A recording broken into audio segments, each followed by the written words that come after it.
Hello and welcome to Uncommon Taste. This is a podcast where we create and discuss homebrew content for tabletop RPGs. But first, there are 3 rules. 1, I can't kill anyone. Don't ask. 2, I can't make anyone fall in love with anyone else. And 3, I can't raise people from the dead. It's not pretty. I don't like doing it. I'm Ian Woodworth. I'm joined by my co-host James Daly, and today we are taking an irreverent spin on the holiday season. Yay, blasphemy! Yeah, I had a different idea for an episode, and it's one that we'll get to after the Gem Dragons episode. But we're recording on Good Friday, so we're recording a couple of days before Easter.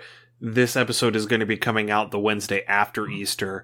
And so I had the great idea that we should talk about resurrection in TTRPGs. I love it. That's a great idea. That really is a solid idea, and I love it. Yeah, because there's always been a lot of conversation, particularly amongst DMs on the internet, you know, with YouTube Shorts and TikTok, and just generally Game Master advice around the topic of PC death in your games. Whether or not you actually will kill off characters, and how players will react to their characters dying. And I can't remember who it was, but there was somebody that I watched a video of theirs. This, had to have been like 3, 4, 5 years ago at this point, that just talked about there are so many things that you can do as a storyteller in a TTRPG to bring a character back from the dead that doesn't have to have anything to do with the resurrection spell.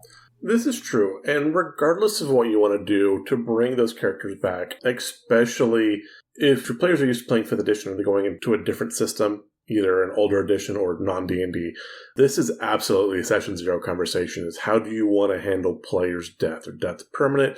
Do you want to, not die and just blackout/whiteout? Do you want to go and have, maybe a magical reset point and respawn, quote-quote?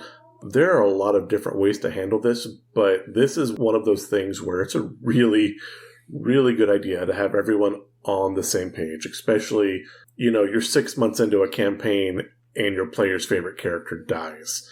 That can be heartbreaking. It really can be. I've lost a handful of characters I still miss. And it's so am I technically never allowed to play this character ever again? Or, it's one of those weird things because especially 2nd edition, 3rd edition, when a character died, it died. If someone else was playing your character, if someone was using your character in a different game for whatever reason and that character was dead, it was dead.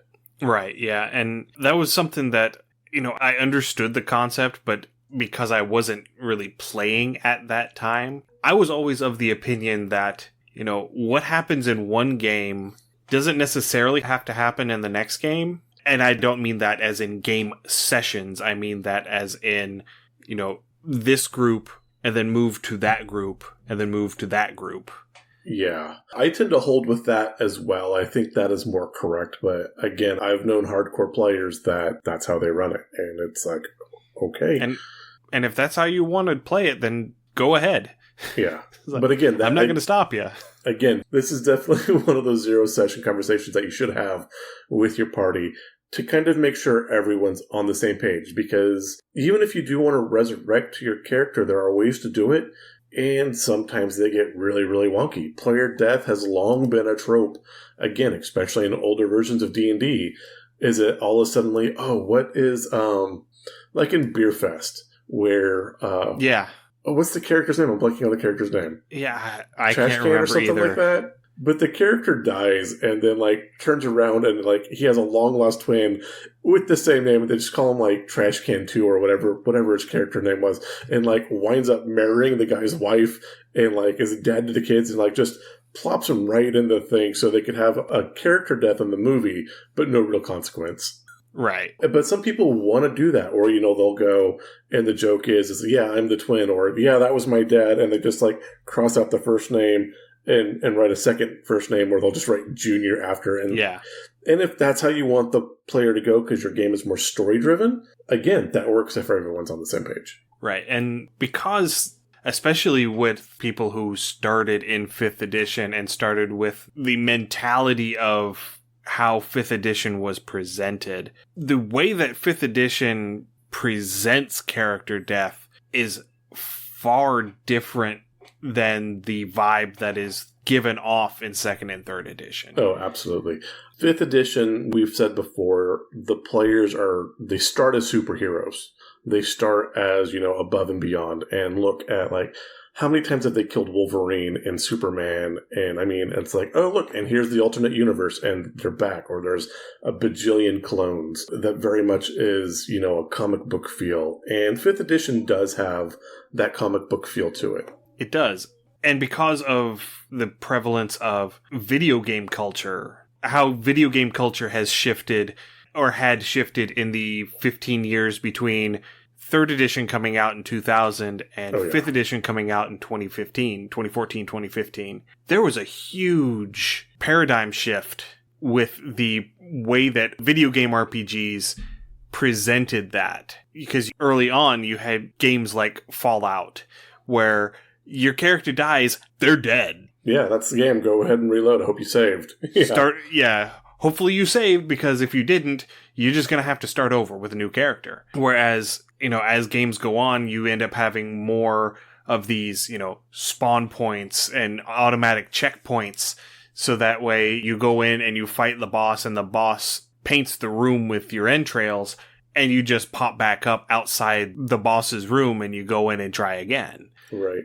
I think a good middle ground with this, too, though, is Neverwinter Nights. That's what I'm playing on Twitch on Thursdays right now. When you die, you can either reload from your last save point. You also have the option to respawn, but respawn costs you 10% of your gold and 10% of your XP. And when you're struggling to get those higher level XP bumps, that 10% is like a lot. Right now, I think I'm sitting at 60,000 XP, trying to get to 66. So if I take a respawn, I'm losing 6,000 XP, right? And that is a lot of gameplay. It is, yeah. And I think, didn't Diablo also do that? Diablo would do it as well, especially Diablo 1 and Diablo 2. Less so with Diablo 3. Yeah, you had the option of, respawning at your location, or respawning at the entrance to that level, or respawning back in town. Right. But yeah, so I guess what I'm trying to get at is that the number of new players coming to D&D at the beginning of 5th edition, coming in with that video gamer mindset, they were, just generally speaking, less inclined towards permanent player character death. Yeah. It's also a shock, too, especially to new players where, you have the TPK, or even just one or two players, and you're like, okay, your game's done. What? Well, the game might be moving on without you, or you can roll a completely new character. But if you TPK, then that's, all right, fold up. Yeah, that's the campaign. The end of the story, yeah. Yeah. And again, so very much, I stress this a ton, zero session is important. Do you want to, quote, before the campaign, bubble everyone's soul so there is a safe respawn point? Do you want to make an agreement with the characters? This is actually one of the things I'm getting ready. I'm finishing up Tomb of Annihilation, which I was a lot looser, still playing rules as written, but very gentle with the party.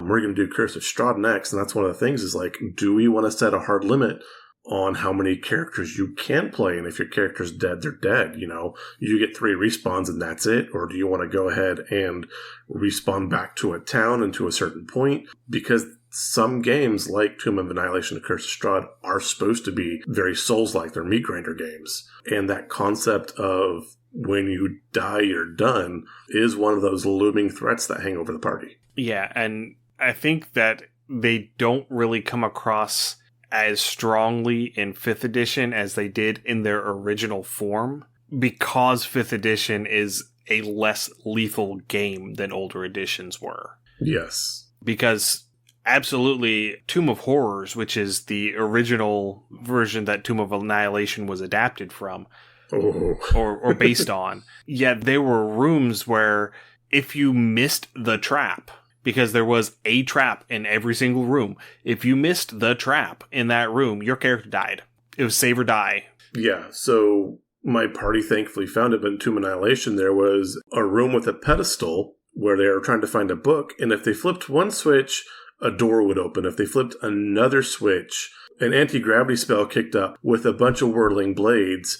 And they were taking, I think, like 88 force damage per turn into these whirling blades. I mean, that would wipe the party. That would just, like, paint the room red.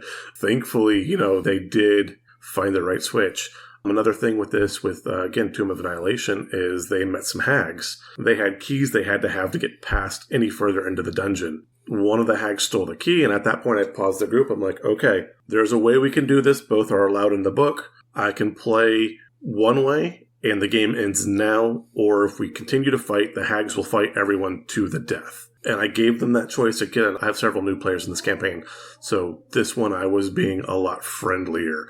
But again, right there, that game could have ended very anticlimactically.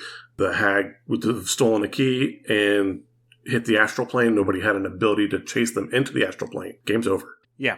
So speaking of hags, let's go ahead and Start raising the dead. Yeah, get into ways to revive a character without using the standard cleric spell array of Revivify, Resurrection, True Resurrection. Okay. With this is one of the things I was talking to Ian about is, what is our definition of reviving or resurrecting the character? Or are they coming back as a PC, as another playable character? Is the character going to come back later? Possibly as an NPC, which can be a fun story hook. Is like, you're sitting there, you're fighting, and all of a sudden that person you're fighting or that person you came across looks very familiar. Are they coming back just as they were, or is there going to be some sort of significant change to occur? Because crossing that threshold, one way or another, should have a cost. Yeah, 6 months later, after you abandoned your paladin friend as he was drowning in the swamp, you get confronted with him coming back as a Death Knight. Oh, that would be amazing, especially like if the actual player had to like maybe go on summer vacation or something. And so like they're just out from the party and party's going on, they are able to come back and the party doesn't expect it. And it's like, hey, surprise, they're here, and bam, and they're pissed. Right. But getting back to, the transition that I was trying to make with you talking about the hags. Sorry. Yes. One of the things that I really like, one of the ideas that I really like that I've seen several other people talk about in the past is making a deal with a extraplanar entity or a magical entity to bring them back at a cost. Now, this could be making a deal with a devil. This could be making a deal with an angel. This could be making a deal with a djinn or with an archfey or with a hag. I think making a deal with a hag is probably the one with the lowest barrier to entry, because hags are predominantly found on the material plane and they tend to be lower level enemies. And so it should be easier to find a hag than it would be to find a devil or a djinn or an angel. Possibly, yes. Now, also, the trick would be finding a hag that is willing to be found, and then later also willing to make a deal. So whether you come in and you find hags and you fight them, and if you spare them, they will offer you this boon, or they're willing to make, a deal for services or contracts. Speaking of services and contract, if you have a player that decides they want to multi-class, or a new player that wants to be a warlock, this is a great way to anchor them in. Oh, yeah. This is absolutely the way that you tie them to a patron. They make the deal with the patron. The patron brings them back to life in return for service. Oh, I was even thinking the player makes the deal with the patron to bring the party member back. And so now that too, yeah. Both of them are bound. Not necessarily like you have the one warlock, but now the other one knows that such a price has been paid for them to come back. So those players are bound together too. And if their alignments just happen to not mesh necessarily, then so much story. I mean, we saw that to a certain extent in Critical Role Season 1 with Vax, whenever he multiclassed into a paladin of the Raven Queen. Whenever Vex died in the tomb, when they were looking for the Raven Queen armor, the vestige. I missed most of Season 1 of Critical Role, so unfortunately, yeah. My wife and I have been catching up on Legend of Vox Machina, so nice. It's a little bit fresher on my mind, but Vex goes to open up the tomb before Vax has a chance to... Or actually, I think Percy opens the tomb before Vax has a chance to check it for traps, and it's trapped. And when the trap goes off, Vex dies. Ooh. And so Vax ends up making a deal with the Raven Queen to bring her back. Oh, nice. So yeah, those extra planar deals, and again, depending on who you make that deal with, could have so many, and story building, so many options for story building. I really like this as an option. Yeah. And going back to talking about the hags, a hag will always be looking to make a bargain, looking to make Absolutely. a deal. And they will always be looking for a way to twist that deal, to word it in such a way that they will come out on top. Yes. And whenever you have a situation like this where the party has lost a member and they are looking for a way to bring them back from the dead, they aren't always thinking the clearest. No. And so it becomes much easier as the DM working through the hag to get them to agree to a deal that is substantially worse for the party than they would if they were coming into it with a clear head. I think building off this hag idea kind of branches to another idea that I had to start with as well, because again, we took the cleric spells, we rolled them up and tossed them out. Yeah, you can do those. No big deal. But also going back to like if a actual player has to leave for a time, and again, we're coming up on summer, people go on vacation, things happen, your player dies right before they go, you have necromancy spells, so you have things like animate dead, raise dead, and if you raise this player back as an NPC, maybe just initially, that way that player is there and the party has to do other things, possibly to bring the player's soul back or essence back into the body, but the body is living and functioning. This way the DM can play that muted character as an NPC while the player is out handling, whatever they're doing or whatever they're away. And hopefully when they come back, the party can resolve that question of essence. Right, because I don't think this is the case so much in 5th edition, but in 3rd edition, if your corpse was targeted with an animate dead, a necromancy spell that brought you back as an undead, you could not be resurrected. Yeah.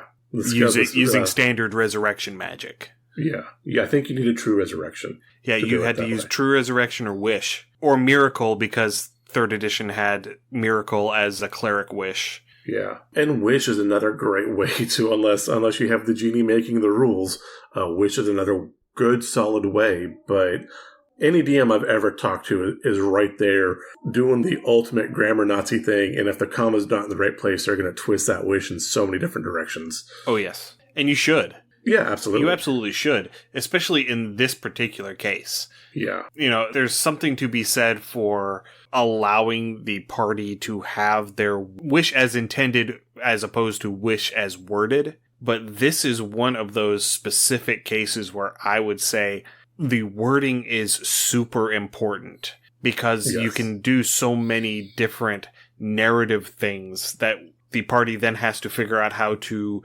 either work with or undo. Yeah.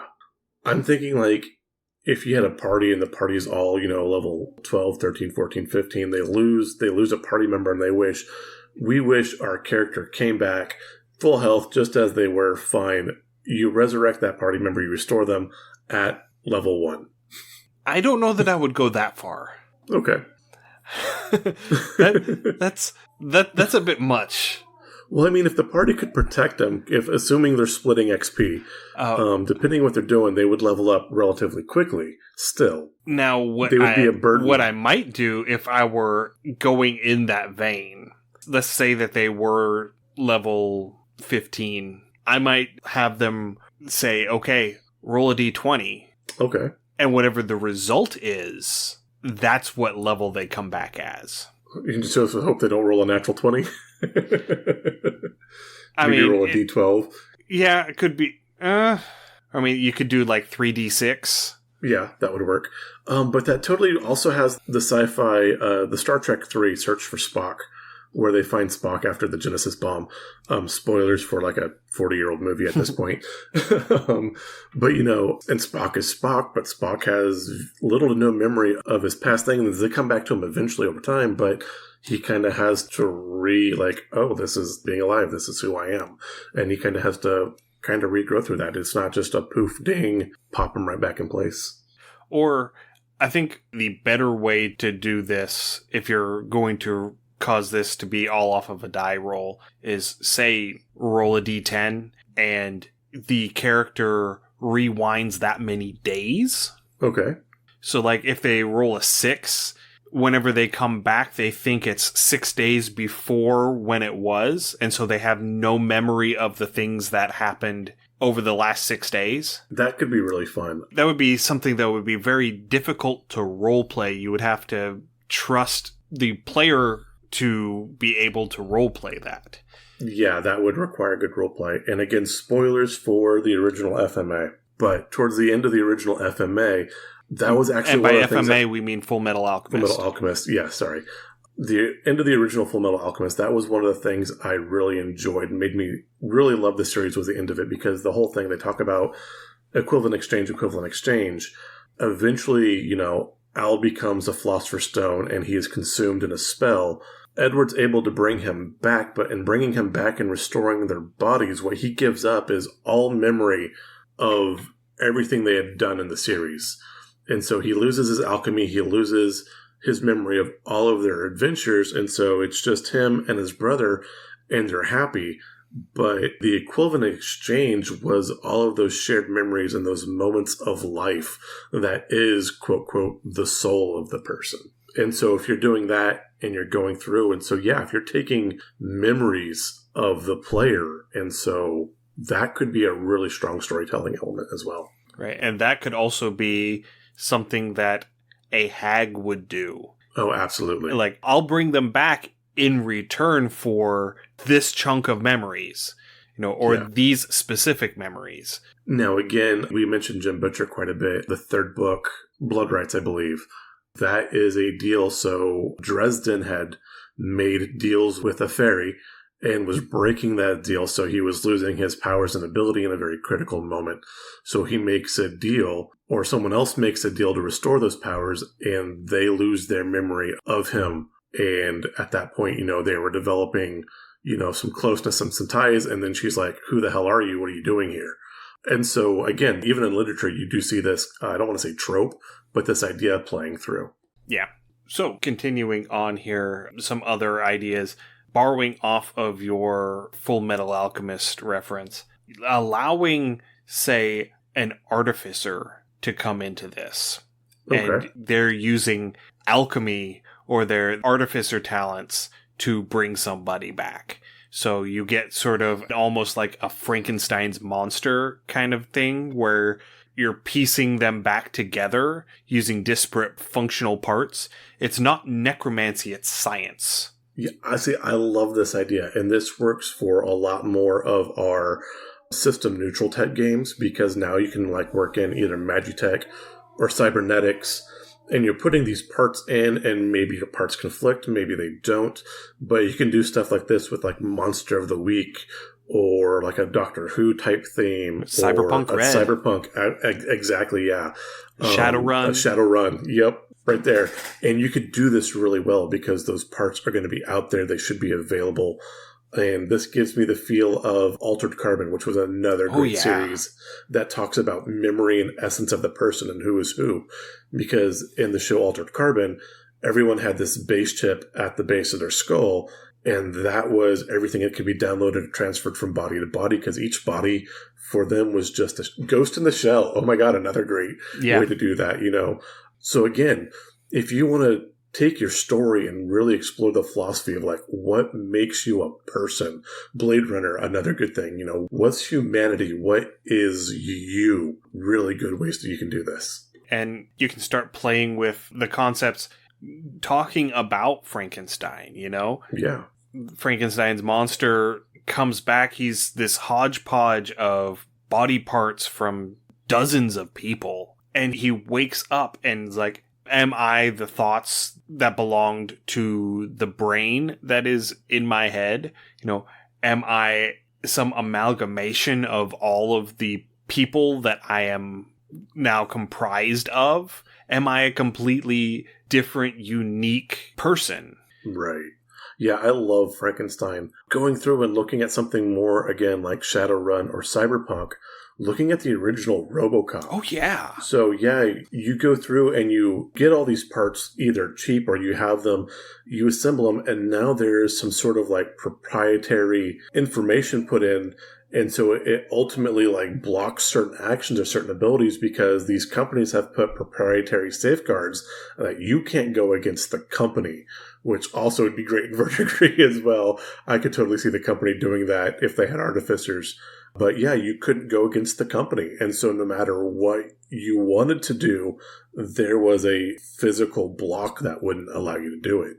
Yeah, I think, wasn't that one of the story, hook things in Prototype, in the video game Prototype? I never played Prototype. Could have been. So I only know this from YouTube videos because I also haven't played Prototype. But there is a point in the game where basically your point of view character, you've been suffering from various like glitches in the operating system that is running your cybernetics, right?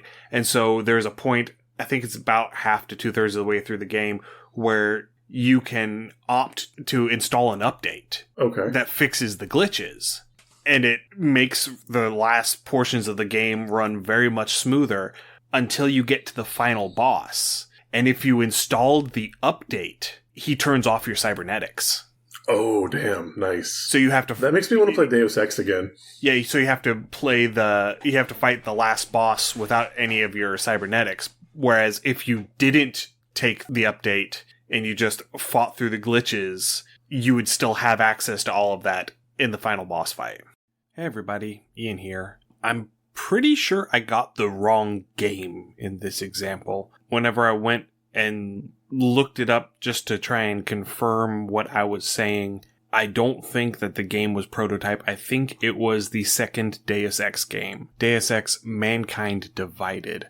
Of course, now I can't find the video that told me this. It would be like a 5 or 6 year old video at this point, so it's going to be next to impossible for me to find it, but I'm pretty sure that I'm remembering correctly and that it is actually Deus Ex Mankind Divided and not Prototype. But if you know, leave a comment and let us know, because I need to know. Oh, I like that. I like that a lot. Another thing is if you have these cybernetics you're running in, or even if you're using some sort of magic, you could either run magic interference or you could hack the system. And now you could take temporary control of the player for however many turns or sessions as needed. And again, that is the cost of doing business, of coming back from the dead. All kinds of story stuff, party stuff you could do. Having the party try to figure out like what the exact part is that's been compromised and trying to replace it. Right. And, going into more of a D&D specific one, but this can be extrapolated out for system agnostic. If you're bringing an artificer into this, turning the character into a warforged. Yeah. Basically you're putting their consciousness into an inorganic shell. Yes. In our home game that I'm running, that James is in, you guys just met somebody who has had this happen. You haven't had a whole lot of time to talk to them about it, but they are a gnome's consciousness that has been put into this warforged shell. That's Nigel, correct? No, that is Tweedle. Okay, yeah. Yeah, the guide that you had to escort you through the desert. Yeah. But that would also be a thing where if you were to, say, have an artificer who just went ahead and did this, this could be, if you're wanting to play a Warforged character, this could be the starting point for your character rather than a mid-campaign sort of thing. But you as a Warforged were created by this artificer, and then you find out as the story goes along that they acquired people and used them to create the Warforged. There's a couple of examples that you can go off of with this. I'm thinking Portal 2. Oh, there's that. There's the Cybermen from Yes. Doctor Who. Doctor Who, yeah, absolutely. And also, I've recently been playing Fallout 4 a little bit more again. And Okay. I just finished playing back through the Automatron DLC, where they go into some of the lore behind the RoboBrain Okay. robots and the ethical nonchalance that Robco went through in acquiring brains and how they integrated brains into the hardware for the RoboBrain robots. I mean, yeah, if you're summoning Fallout, then we also have to talk about Mr. House, because Mr. House is absolutely a massive character who's maybe hasn't come back from the dead, but he is definitely tiptoeing that line. Yeah, he is as lich as you can be without actually physically dying first. Right. Yes.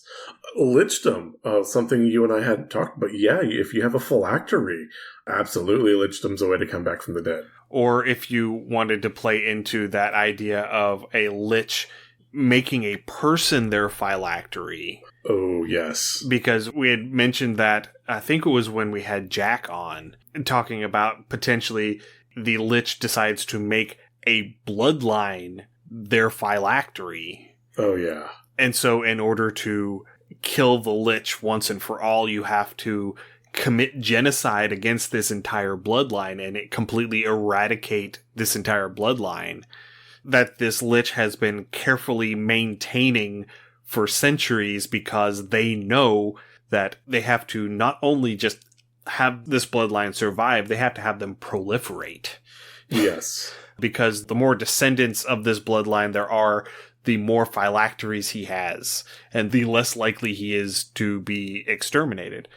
And that's an amazing idea. And then the moral quandary of, can we really murder dozens, if not hundreds or thousands of individuals for the sake of destroying this one lich? And I like this too, because right now we've been focused on resurrecting or bringing back PC characters. But what if we bring back the BBEG, you know? Right. And it would not be too far-fetched to say this individual as a living phylactery if they have a non-natural death. So a death by any means other than old age. Perhaps the magic in their bloodline that makes them a phylactery will cause them to reanimate. Will cause them to come back to life. Oh, I like that, yeah. Will basically trigger as a phylactery for them. Oh, what if that was the deal your player characters made? I don't know if I'd want that for a player character. Though, again, if you're playing a very squishy, gentle, maybe that is the deal. And that, you know, towards the end is the question that your party has to make is, you know, do they want to give this up and deal with mortality? That could actually be a really interesting game start, is telling your players you are all effectively immortal. You've lived hundreds or thousands of years, and whenever you made a deal in your youth and whenever you die, you come back. And you're just getting tired of it. And that way you could throw a meat grinder of a game or a campaign at your player characters. And when they die, they're just going to, quote, quote, respawn or resurrect after the next session or so long. And this way you can kind of keep that ball rolling. I think that would actually be a really interesting mechanic if you built in with it the question of, do these players want to continue living forever, or do their memories and regrets and everything else that they've picked up start to weigh them down? Yeah. That'd probably be more of like a VTM type game where it'd be a little darker, but still be super interesting. Yeah. Oh, what is it Mage the Ascension? Is that the White Wolf magic? That sounds familiar, I think. I think Mage the Ascension is the Wizard one of the White Wolf games. Because you had, you know, you got Vampire the Masquerade, you got Werewolf the Apocalypse, was it Changeling? And then there's, I'm wanting to say it's Mage the Ascension. That does sound correct, yeah. So, yeah, that could be something to play into for that. But piggybacking off of what you were just talking about, I've had a novel idea that I have been, you know, fiddling with every so often. You know, every couple of years I sit back down and start over because I can't ever finish it. ADD. Yeah. But the premise behind the main character is that they are a powerful spellcaster and they attempted to ascend to godhood and they failed. Oh. And as their punishment for attempting to rise above their stature, rise to godhood, the gods have punished them to where they cannot be killed. They know when they're going to die, and they have to transfer their consciousness to someone else's body before their body's natural death. Oh, kind of like Highlander almost. And so basically they've been living for thousands of years because they're not allowed to die. So they have permanent mortality. So what you need to do is you have Libby, correct? I do. Okay. You need to go in and you need to borrow the trilogy called The Time of the Twins. It is a Dragonlance trilogy with one of my absolute favorite characters, Rastalin. Rastalin Majere is amazing, but they touch on just about every element you talked about in one way or another. It's actually really interesting. Yeah, Rastalin's amazing. But yeah, check out that trilogy. They're fairly short. It shouldn't take you too long to get through. Yeah, and so the way that he's been doing it lately is because whenever he transfers his consciousness into the other body, basically it swaps consciousnesses. Okay. And so what he has started doing is finding infants to transfer into so that he's not robbing someone of a life. Okay. That is the most ethical way he has figured out to do this. Because initially he had been just jumping from body to body. Once he figured out he could do it, he'd just been doing that just on a whim. And then he was doing that as a way to escape the authorities. And then as he gained enough power and attempted to ascend to godhood and was cast back down, that became his punishment. Okay. I think, too, another way to do the resurrected or returned character is non-corporeal. So bring them back as a ghost. I know in 3rd edition there were spirit/ghost templates for player characters that we could probably... Oh, there was a whole book. Yeah. Ghost Walk was a whole book about how to play a campaign when the characters have died. Yeah. I'm thinking like if you did a Kids on Bikes, you could have a character that died, which would be super traumatic for Kids on Bikes, but then maybe they're carrying like one of those like ghost box where like they're trying to tune in between static channels to get communications from the player. And so the player can still talk and interact and maybe be able to do some sort of psychic or ethereal damage in that way. But they have to be carried because the only way they can communicate would be through this ghost box with the other characters. I have an idea for that. Okay. So you don't have one of the players at the table doing that. You have another person who's like on Discord or something. Oh, yes. Someplace else. And they're just FaceTiming in. And yeah, and they are playing a ghost in like a haunted house. Like a child ghost too. Yes. And so let's say you set up a webcam so that they are watching and they're listening to everything, but they can only communicate via text with the storyteller. Okay. And so the storyteller is acting as a medium, basically, for how this ghost character is interacting with the rest of the party. I like that. Or like if the characters could do like a seance or speak with dead, then, they could ask a direct question and have that player give a direct answer to that person. No, I love that. That'd be so fun to do. And if they were able to, say, find one of those emergency radios or something like that, then the storyteller could unmute them in Discord and then they could talk directly to... Yes. Bay 12 would be another great system. Or is it Bay 12 or Lost Bay? Lost Bay. Lost Bay, yeah. Yeah, would be another really good system to do this with. Yeah, absolutely. Oh, that would be fun. Yeah, I totally want to do this around Halloween time. That'd be a great game. That would be fun. That'd actually be a fun thing to do for the library, too. Yeah, it could be. It would be difficult to pull off logistically, I think. Yeah. Without a dedicated group of people all agreeing to do it together. Yeah, fair. Just as an example, if we were to, with our D&D group, if we were to get together and we would be the party and then we had like Emily Discord in as the ghost entity. As the ghost. Yeah. Yeah, no, I like that. Playing from Minnesota. Mim the ghost. Yeah, Mim the ghost. Yeah, that would be a great way to go about really doing that sort of thing. But talking about coming back from the dead doesn't necessarily even have to be incorporeal. Again, going back to campaign 1 of Critical Role, when Vax died during the fight with the Kraken, whenever they were doing Keyleth's thing with the Water Ashari, and with Matt's house rules for how resurrection works, they failed to resurrect Vax. Oh. And they all thought that Liam's character was just dead. Okay. But because he was a paladin of the Raven Queen brought him back as a revenant. Okay. And so he became this almost undead sort of character. The template that they use that is playable in 5e is the Reborn, and I think that is in Van Richten's Guide to Ravenloft. Okay. But as somebody who is not quite alive and not quite dead, but sort of on that twilight area in between.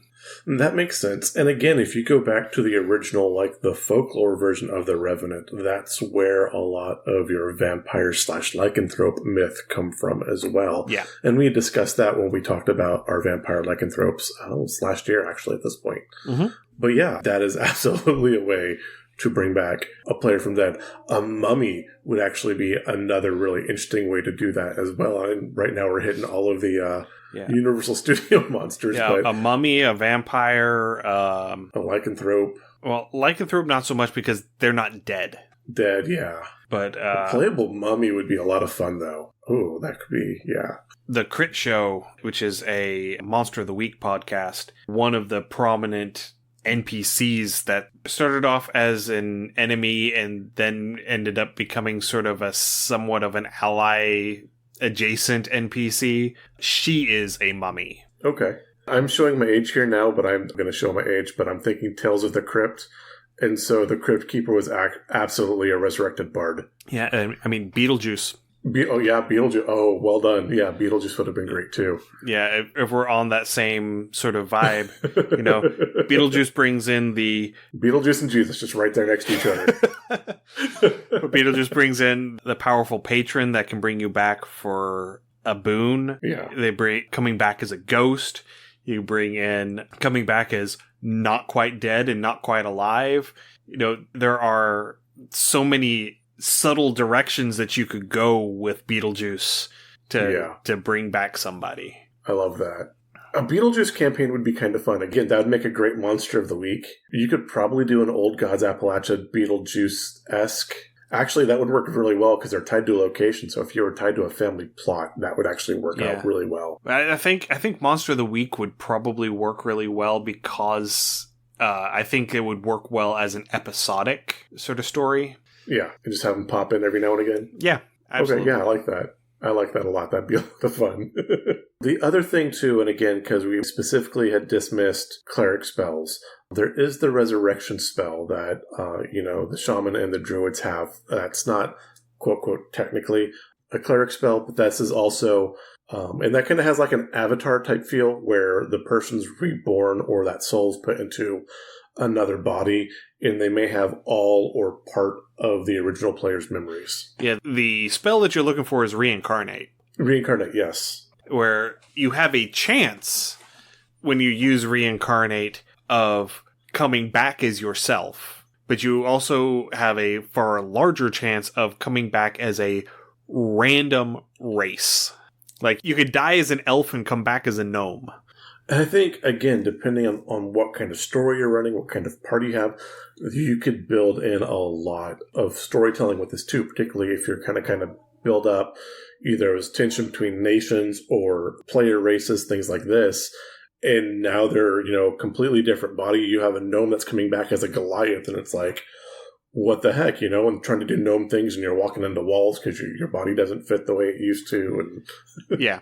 So there was a Reddit story that I remember from a while ago. This party had a druid NPC coming with them, and they found a dying unicorn out in the woods, and the druid used reincarnate on the unicorn and brought them back as a person.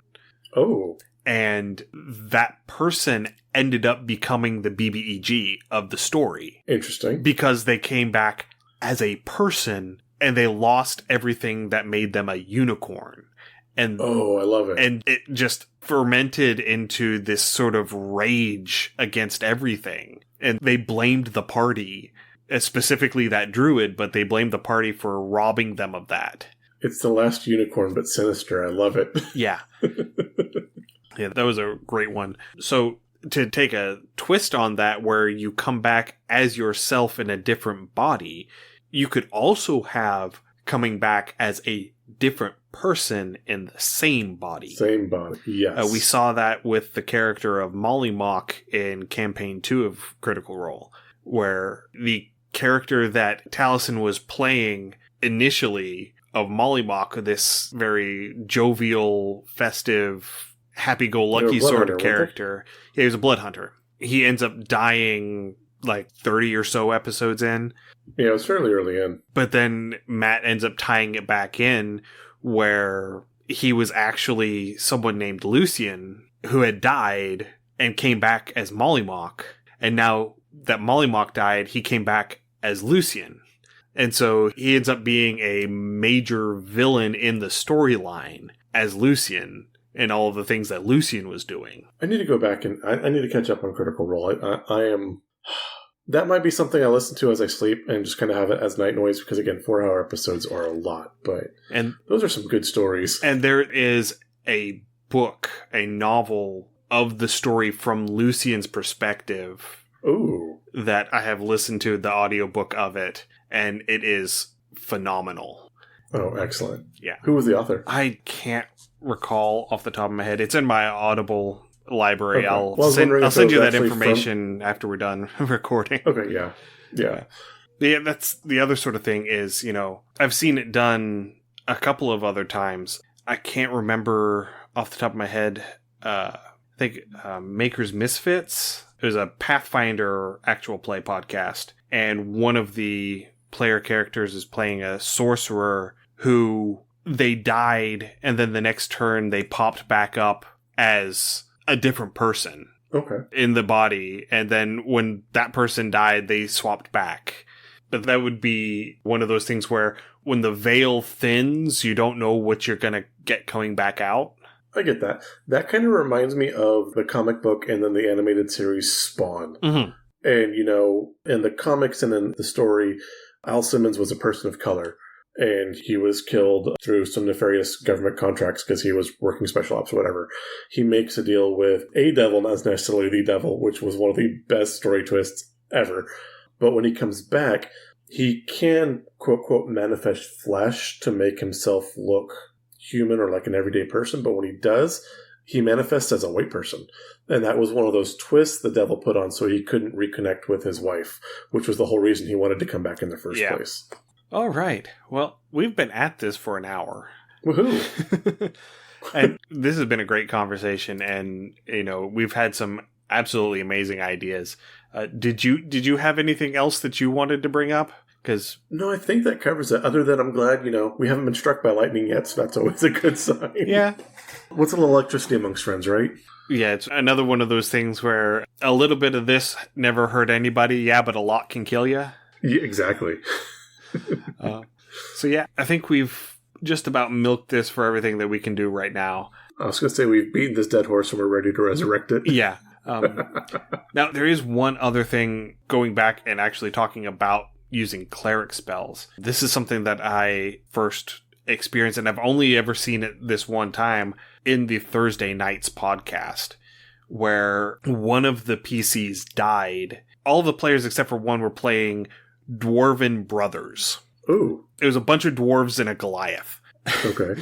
And so the one who was playing a wizard, a dwarven wizard, ended up getting killed by a winter wolf. And the one who was playing a cleric managed to hit them with gentle repose, like the next turn, which stops the clock on when you're able to actually cast the within certain amount of time resurrection spells.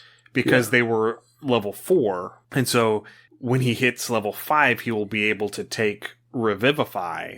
And if the Gentle Repose stays on, it will stay within 1 minute of death. And so he can use Revivify to bring him back. But whenever they manage to get them into town, the DM makes a deal where they're going to allow the cleric character to attempt to cast Revivify, even though they don't have a spell slot for it, through the power of their own faith. Okay.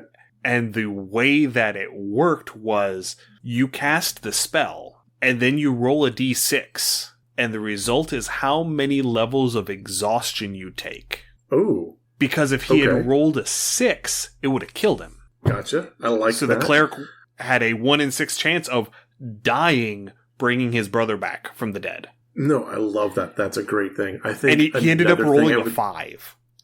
Ooh. I think another really fun thing to do would be especially if you cast it in a moment of emergency, and so your cleric is just making a prayer to who or whatever would listen, and you roll on a table to see which god answers, and that affects alignment and other things to the raised. Yeah, that could absolutely be a thing that you could play with, because especially in instances where perhaps you're in an area that has been hallowed or unhallowed towards a certain entity or a certain god, or you are on a plane of existence that isn't the material plane. Yeah. You don't necessarily know that your god is the one picking up on the other end of the line when you make the call.